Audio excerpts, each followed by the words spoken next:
خاک ہے خاک ہی رہے تو بہتر ہے، خاک ہے خاک ہی رہے تو بہتر ہے، خاک کو خدائی زیب نہیں دیتی۔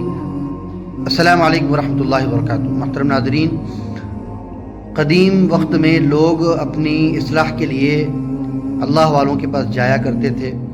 ایسے ہی ایک شخص حضرت مجدد الفسانی رحمۃ اللہ علیہ کی خدمت میں حاضر ہوا اور آ کر کہا کہ حضرت مجھے کچھ نصیحت کر دیں۔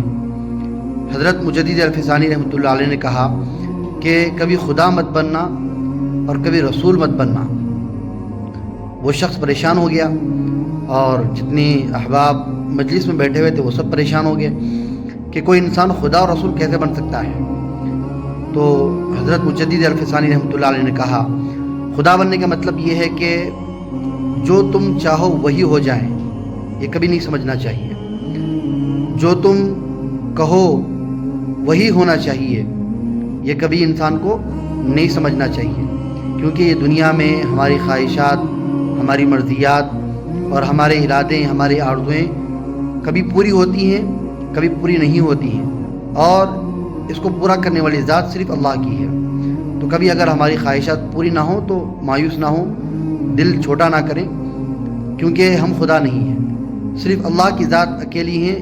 ان ربک فعال لما یرید، کہ تمہارا رب ہی وہ ذات ہے جو چاہتا ہے وہ پورا کرتا ہے۔ اور رسول نہ بننے کا مطلب یہ ہے کہ جو میں کہوں وہی سچی ہے، کیونکہ رسول پاک علیہ الصلوۃ والسلام کی بات ہی سچی ہوتی ہے۔ ہم کبھی غلط بھی ہو سکتے ہیں، کبھی ہمارے اندر غلطی بھی ہو سکتی ہے، ہم انسان ہیں، ہمارے اندر جو ہے کوتاہیاں، قصور بھی ہو سکتے ہیں۔ تو ہمیشہ اپنی بات کو سچ سمجھنا، اور یہ صرف انبیاء کرام کو سزاوار ہے، کیونکہ وہ جو کہتے ہیں وہ وہی ہوتی ہے۔ تو اس لیے ہمارے اندر قصور ہو سکتے ہیں، کوتاہیاں ہو سکتی ہیں، تو کبھی خود کو رسول کی طرح نہیں سمجھنا چاہیے کہ ہم جو کہہ رہے ہیں وہی سچ ہیں، وہی صحیح ہے، باقی سب غلط ہے۔ تو کبھی خدا بننے کی کوشش نہ کریں، کبھی رسول بننے کی کوشش نہ کریں، انسان ہیں تو چھوٹا رہیں۔ کسی شاعر نے بڑا خوبصورت شعر کہا، خاک ہے خاک ہی رہے تو بہتر ہے، خاک ہے خاک ہی رہے تو بہتر ہے، خاک کو خدائی زیب نہیں دیتی۔ اللہ ہم سب کو عمل کرنے کی توفیق نصیب فرمائے۔